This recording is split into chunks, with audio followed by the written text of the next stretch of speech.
Ya está. Comenzamos a grabar. Bien, como les comentaba, los marcadores tumorales son herramientas muy útiles, pero sobre todo si es que sabemos en qué momento utilizarlo y para qué va a servir cada uno. A ver, los marcadores tumorales pues son moléculas, generalmente van a ser glucoproteínas, que van a ser producidas no solamente por el tejido patológico, el tejido tumoral, el tejido maligno, sino también por nuestro propio organismo en respuesta a la presencia de este tumor.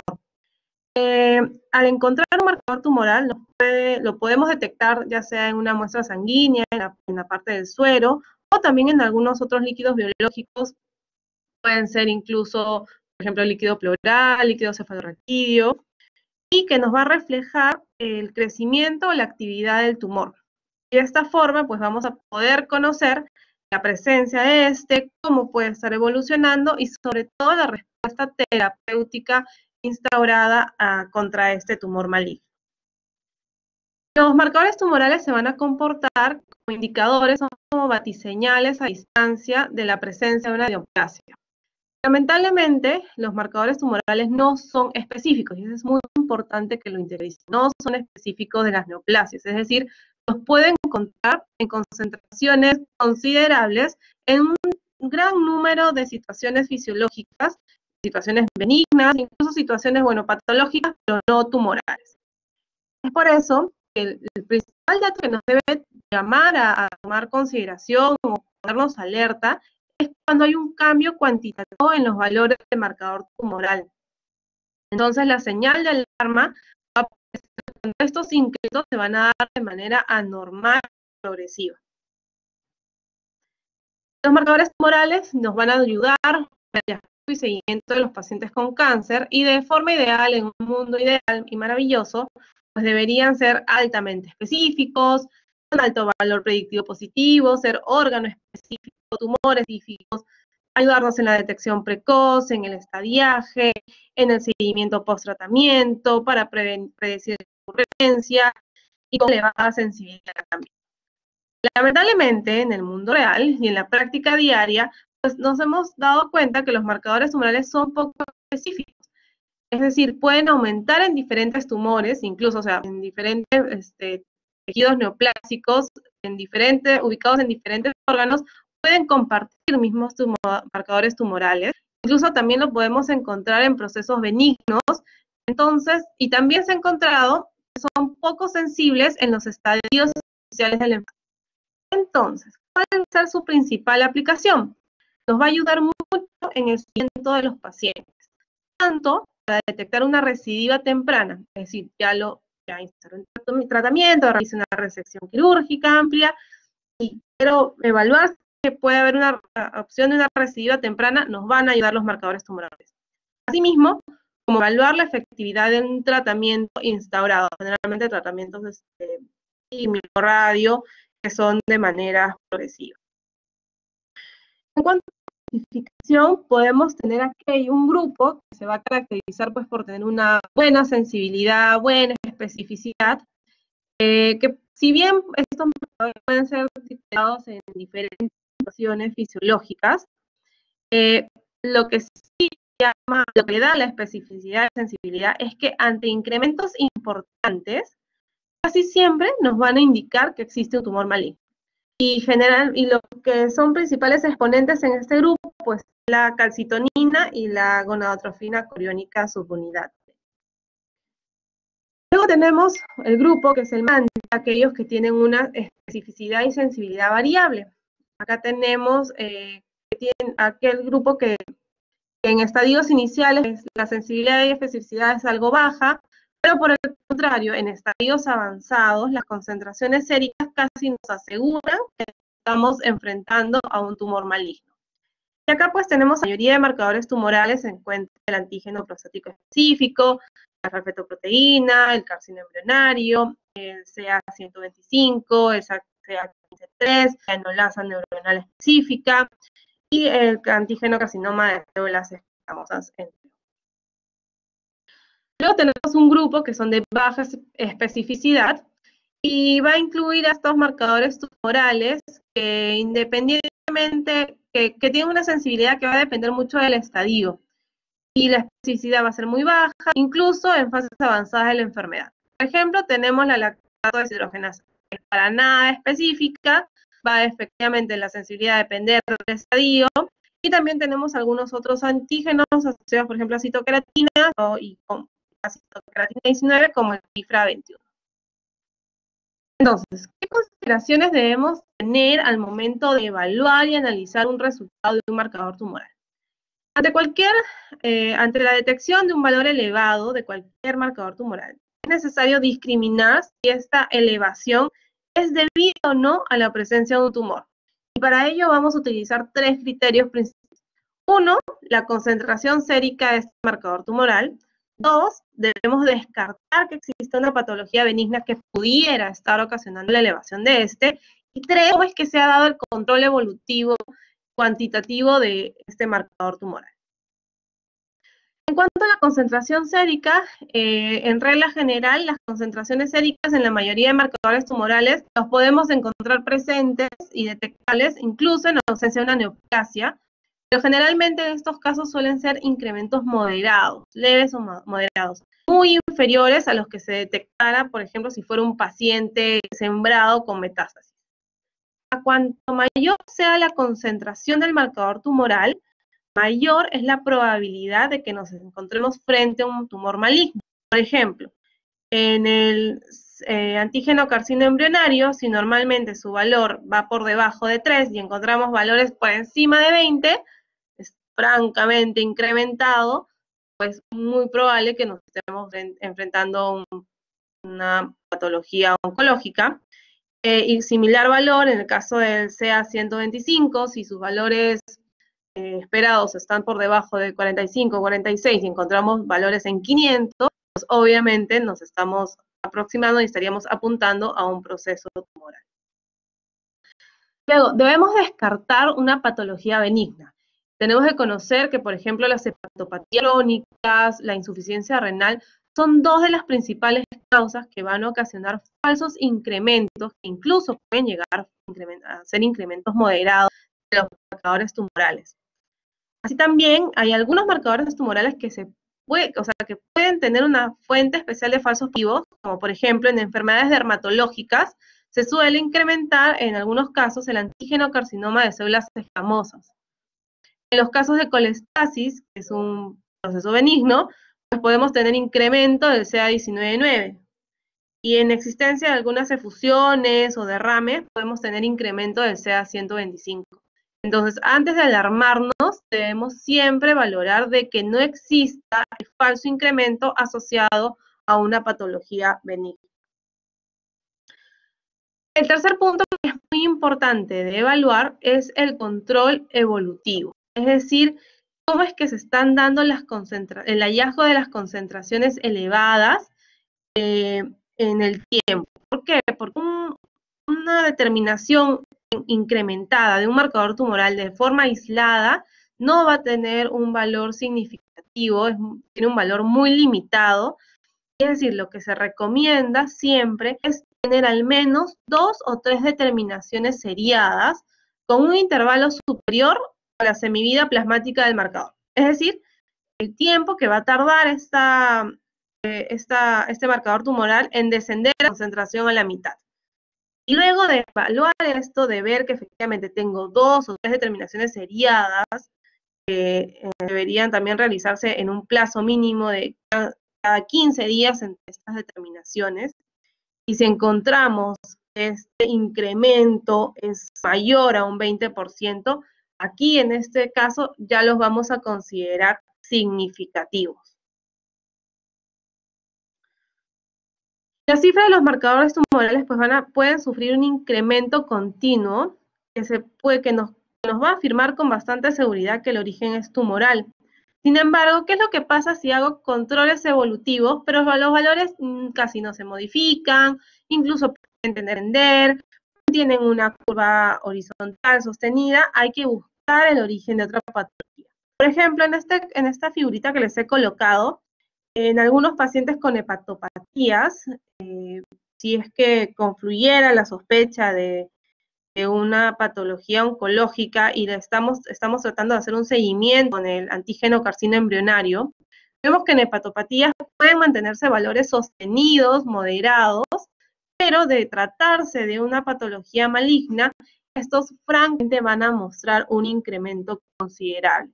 Sin embargo, puede que en los primeros meses de evolución se mantengan los mismos valores, nos podría estar, tendríamos que hacer la evaluación de la presencia de esta hepatopatía y descartar de todas maneras de existir la alta sospecha de alguna patología oncológica. Les mencionaba que los marcadores tumorales son poco específicos y, por ejemplo, hablando del antígeno carcino embrionario, lo podemos encontrar presente en tumores o patologías malignas presentes, por ejemplo, a nivel de otorrinolaringología, podemos encontrarlo presente a nivel de afectación cerebral, en glándulas pituitarias, cáncer de tiroides, cáncer pulmonar, cáncer de mama, en afectación de vesícula biliar, en patologías en estómago, en páncreas, en patologías malignas renales, neoplasias de colon, neoplasias de vejiga, neoplasias de ovario, incluso neoplasia de cervix. Es decir, en cualquier parte, es poco específico. Sin embargo, el antígeno carcino embrionario, que es una glicoproteína de origen fetal, la vamos a utilizar y es una herramienta muy importante en la vigilancia del cáncer gastrointestinal, en especial del cáncer de colon. Su depuración se va a realizar vía hepática, por lo que puede estar aumentado si es que existen lesiones a nivel de este órgano. Otros tumores, como ya hemos mencionado, que tienen otras ubicaciones, mama, pulmón, páncreas, cervix, vejiga, pueden también mostrar una marcada elevación de este marcador tumoral. Podemos encontrar niveles incrementados también en algunas patologías benignas, como una enfermedad inflamatoria intestinal, una pancreatitis y enfermedades hepáticas. Un detalle importante a considerar y que incluso puede influir en los valores de referencia determinados para el antígeno carcino embrionario es el antecedente y el dato de uso de tabaco. En los casos de no fumadores tenemos que el valor de referencia va por debajo de 3 y en el caso de fumadores por debajo de 5. Eso también es importante al momento de valorar el resultado. En el caso del antígeno prostático específico, vamos a tener que es una glucoproteína producida por el epitelio secretor prostático normal, el epitelio prostático normal, y también en casos de malignidad. Este antígeno prostático específico total tiene una buena especificidad en patología prostática. Ojo, patología prostática, no necesariamente maligna. Y su límite de referencia va a ser de 4 nanogramos mililitros. ¿Qué es lo que nos debe llamar la atención? Si es que la velocidad de incremento de este antígeno prostático específico es mayor a 0.75 nanogramos mililitros anualmente, debemos ya considerarlo patológico, anormal y relevante para complementar o ampliar estudios. Tenemos que tomar en consideración que el PSA pues, va a aumentar constantemente con la edad, pero también este aumento en esta progresión mayor a 0.75 nos puede indicar que estuviera habiendo una ampliación, una extensión tumoral, pero por eso va a ser muy importante interpretarlo confrontando la edad del paciente. Vemos que como es muy específico del tejido prostático, sin embargo no me va a diferenciar entre benigno y maligno, en valores moderados. ¿Por qué? Porque lo podemos encontrar incrementado, por ejemplo, en la hipertrofia benigna, en las prostatitis, eso es un clásico, a veces pacientes jóvenes vienen muy asustados porque tienen un PSA súper alto, pero va de la mano pues con un examen de orina patológico y alguna sintomatología adicional. Luego tenemos en el caso de infartos prostáticos, en el caso de haber manipulación de vía urinaria, cuando se han realizado biopsias, o alguna cirugía prostática. Entonces, el incremento del PSA no es evidencia definitiva en una necrosis. Si vamos a tener a un familiar relativamente joven, o incluso con los papás, ¿no? Que hacen su antígeno prostático específico, no deberíamos decirle de primera mano, uy, ya asustarnos de estamos frente a un cáncer, ¿Por qué? Porque hay que tener otra consideración y la confirmación la deberíamos hacer de manera definitiva con una biopsia prostática. Pero a todos los pacientes que tienen valores alterados del PSA les voy a hacer una biopsia prostática. No, debemos evitar estas biopsias innecesarias y para eso nos vamos a apoyar en la determinación del PSA libre. Y en especial de este índice, el índice PSA libre, PSA total, donde la relación que va a dar valores por debajo del 15% debería sí considerarlos sospechosos de ácido. En este grupo, con este índice menor de 15%, a ellos sí les debo hacer de todas maneras una biopsia prostática. Los niveles de PSA nos han demostrado que son muy útiles para revisar la eficacia del tratamiento y también pues para controlar recaídas, ya que ese incremento, imagínense que hice una resección prostal o di un tratamiento muy severo, sin embargo, si tengo un incremento después de una primera normalización, pues nos va a dar de todas luces una recurrencia o propagación de la enfermedad. Luego tenemos el antígeno carcinoma 125.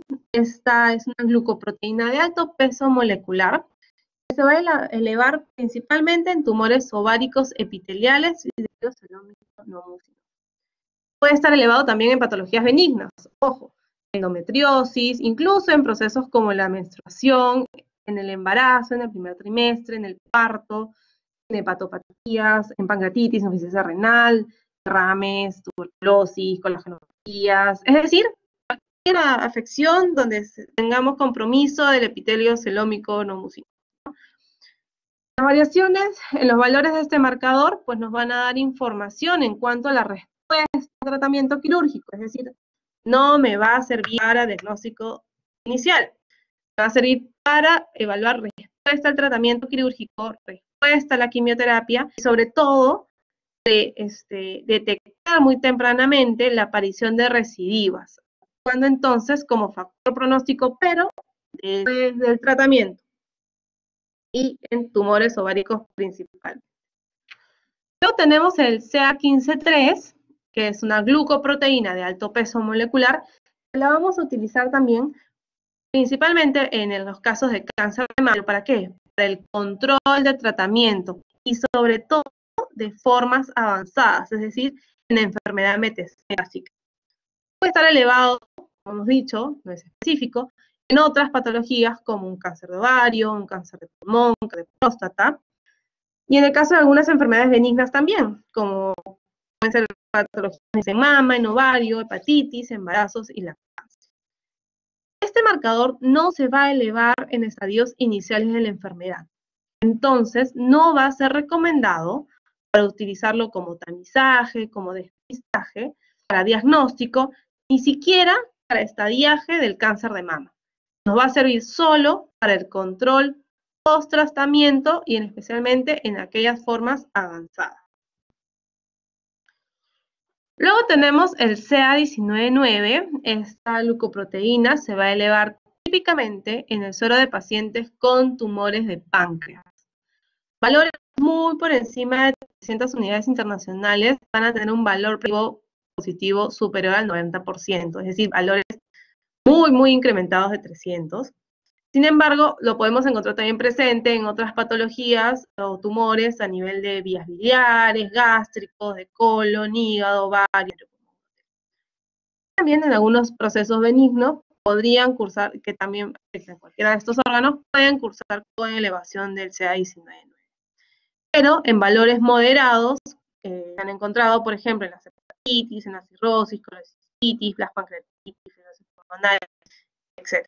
Entonces, tomemos en consideración que el CA19-9, si bien se utiliza algo más para los tumores de páncreas, podemos encontrarlo incrementado en diferentes ubicaciones, con lesiones a nivel de diferentes ubicaciones, pero los valores muy incrementados por encima de 300 sí nos están dando un valor predictivo positivo alto. Luego tenemos la alfa-fetoproteína. Esta glucoproteína oncofocal es muy similar a la albúmina. En condiciones normales, durante la gestación, pues se va a producir a nivel de saco vitelino, el hígado fetal el líquido amniótico. Se va a encontrar incrementada en el 80% de tumores germinales no seminomatosos y va a relacionarse con la diferenciación del tejido del seno endodérmico. Este marcador tumoral va a encontrarse con valores muy incrementados en casi el 60% de los pacientes con carcinoma celular, y esta es una de sus principales utilidades. Luego tenemos la gonadotrofina coriónica humana, esta glicoproteína que es producida por el citocitomoblasto de la placenta. La especificidad de esta unidad beta de la gonadotrofina coriónica es muy elevada, aunque podemos tener falsos positivos en casos de lesiones generalmente de mucosas, como puede ser lesiones a nivel de mucosa gastrodenal por una úlcera, en el consumo de marihuana, en cirrosis hepática, en enfermedades intestinales inflamatorias, embarazos, por ejemplo, extrauterinos, a nivel de trompas, o embarazos patológicos como el embarazo con la enfermedad molar.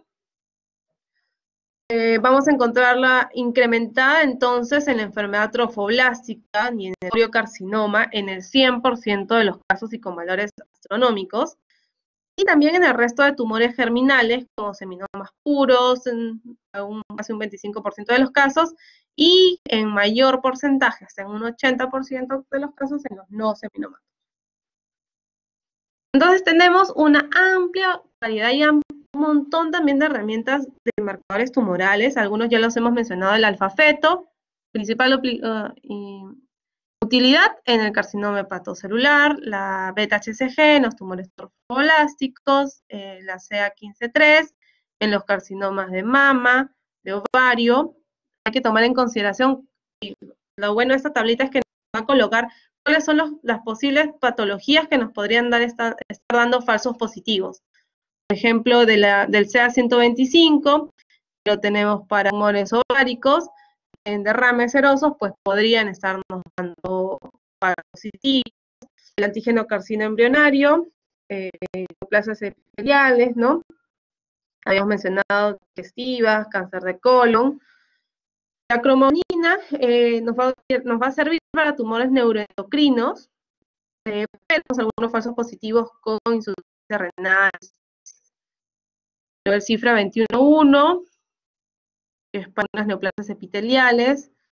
El ER2, que es muy utilizado para cáncer de mama. La enolasa neuronal específica para carcinoma microcítico de pulmón, para neuroblastoma. El PSA, ya hemos mencionado. La tiroglobulina, para el carcinoma de inferenciado de tiroides, pero puede ser falsamente incrementada en una tiroides también. Ese 100, por ejemplo, se le utiliza para melanoma. Entonces, ¿qué es lo que buscamos? ¿Qué es lo que busca la ciencia? Pues tener cada vez marcadores más específicos. Y para esto ya están dando algo de lado algunos de estos marcadores, estas glicoproteínas, y se está basando en investigaciones en patrones de expresión génica. Es que vamos a poder determinar de esta manera mucho más rápida y precoz el diagnóstico de un paciente, o podemos predecir su reacción a un tratamiento específico. Por ejemplo, hubo un estudio, Taylor X, donde se trabajó con mujeres diagnosticadas de cáncer de seno, aquellas podían recibir tratamiento hormonal y no había infiltración a nivel de pacientes diagnosticadas con cáncer de seno, que tenían esta atribución de receptoras hormonales y que no había infestación a nivel de ganglios linfáticos. Pero sin el marcador ER2, todas estas se habrían sometido a cirugía. Sin embargo, se trabajó con una puntuación de recurrencia en base a 21 genes, hizo como un panel denominado el Oncotype, donde nos podría predecir en qué pacientes de estas tenían recurrencias muy bajas, cuáles de este grupo necesitaban solamente terapia hormonal, y de este grupo quiénes podían ahorrarse la quimioterapia, e incluso quiénes podían también ahorrarse la cirugía. Entonces vemos que incluso con estos estudios genéticos moleculares podemos separar los grupos establecer la línea del tratamiento a seguir, incluso podríamos estimar el pronóstico de este paciente. ¿Por qué? Porque son marcadores mucho más específicos y que van más a la esencia, a la parte molecular base de la lesión maligna. Entonces, recomendaciones vamos a tener al momento de utilizar o interpretar un resultado de un marcador tumoral. Tenemos la alfa-fetoproteína, ya sabemos, el hepatocarcinoma, en grupos de alto riesgo, debemos asociar siempre a una ecografía abdominal. Disculpe, ¿Sí? no se puede ver su pantalla. No me digas. A ver, ¿qué pasó? Ah, sale que tengo que volver a cargar la sesión. ¿En qué parte se quedaron?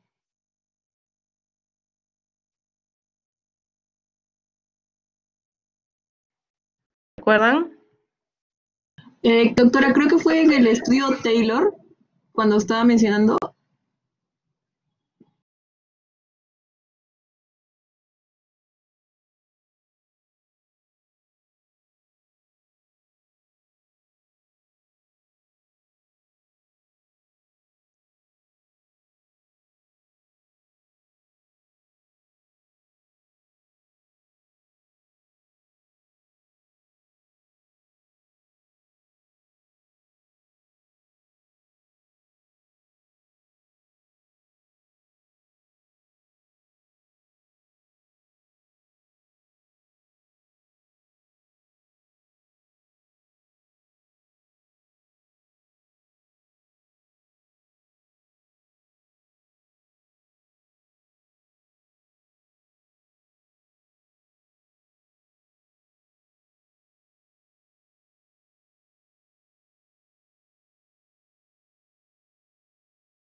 Bien, ¿sí se ve la pantallita?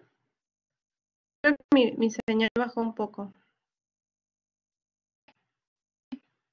Sí, doctora, sí se ve. Ya, buenazo. Entonces, seguimos. Como les mencionaba, el estudio Taylor de verdad que incluso se ha enrolado más de 10.000 pacientes, se ha desarrollado en muchos países y se ha trabajado pues con este grupo de pacientes, probando un panel de 21 genes denominado el Oncotype en pacientes de cáncer de seno, que son hormonosensibles y con ganglios linfáticos negativos. Si es que nos hubiéramos basado solo en los lineamientos de un marcador tumoral sencillo como es el ER2, muchas de estas pacientes hubieran terminado en resección quirúrgica, con todas las implicaciones posteriores pues, que esto trae, ¿no? Generalmente mastectomías radicales, ampliadas. Sin embargo, aprovechando esta prueba molecular, pues se logró determinar e identificar qué grupo se veía más beneficiada con solo terapia hormonal, ahorrándose la cirugía, incluso en otro grupo también ahorrándose la opción de quimioterapia, que también obviamente tiene muchos eventos adversos. En cuanto a algunos marcadores tumorales, hay que tomar en consideración cómo es que los vamos a utilizar. Por ejemplo, la alfa-fetoproteína, si es que la estamos trabajando en un grupo de alto riesgo, de repente un paciente que tiene alta carga genética, antecedentes en la familia de hepatocarcinoma, siempre puede utilizarlo, pero siempre en asociación de una ecografía abdominal, donde la presencia de masa, obviamente, va a sumar a la posibilidad de una lesión tumoral. En el caso de CA 125, igual, si es que estoy frente a una mujer con alto riesgo, donde hay antecedentes en la familia de cáncer ginecobstétrico, debemos complementarlo con una ecografía pélvica para poder detectar de repente de manera temprana la presencia de alguna masa ovárica, que generalmente pasan desapercibidos, y es una de las características del cáncer de ovario, que al encontrarse en cavidad abdominal, el efecto de volumen no va a poder ser detectado muy rápidamente. En el caso del antígeno prostático específico, en aquellos pacientes igual que tengan algún factor de riesgo, donde tengamos 2 o más familiares afectados con cáncer de próstata, de repente que el paciente también sea de raza negra, o que viene con un seguimiento anual con determinaciones previas dudosas, es muy importante que no nos quedemos solamente con el dato de SA, sino debemos complementar en todo adulto, varón mayor de 50 años, debemos complementar el examen físico con un TAC correcto. Como ayuda diagnóstica, la alfa-fetoproteína con valores muy incrementados por encima de 500 y una masa hepática son casi diagnósticos de hepatocarcinoma. Como preoperatorio no se ha recomendado su uso, ya que no debería influir si es que ya se ha determinado que la conducta terapéutica es a nivel quirúrgico. No debería utilizarse como un pre. En el caso de posoperatorio, sí nos va a servir de utilidad en el caso, por ejemplo, de realizar una cirugía reductora, en el caso, por ejemplo, de un cáncer de ovario, donde necesitamos monitorizar el CA-125, sobre todo para valorar enfermedad residual y también para el seguimiento de terapias adyuvantes. Dependiendo del cáncer o el tumor, al afectar cada tejido u órgano, podemos tener un panel de marcadores que podríamos trabajar en combinación, es decir, no solamente quedarnos con uno, si ya sabemos que no es totalmente específico, podríamos apoyarnos en otro que ayudaría a formar un panel decisor en, por ejemplo, cáncer del pulmón, ¿no? Podemos apoyar del CA15-3, del anticarcinoma embrionario, de la enolasa neuronal específica, del cifra 21.1. En el caso de un cáncer de mama, ya habíamos mencionado el CA15-3, podemos utilizar el ER2, el antígeno carcinoma embrionario, y así entre otros. Y bien, chicos, cada poquito, muchas gracias. Si pueden, si les da tiempito, revisen algo sobre este estudio Taylor X, que de verdad es súper interesante y que trajo mucha satisfacción en cuanto a los hallazgos que se han ido reportando con los años. Me parece que incluso continúa todavía enrolando pacientes. Bien, nos vemos la próxima semana. Que estén bien. Cuídense mucho.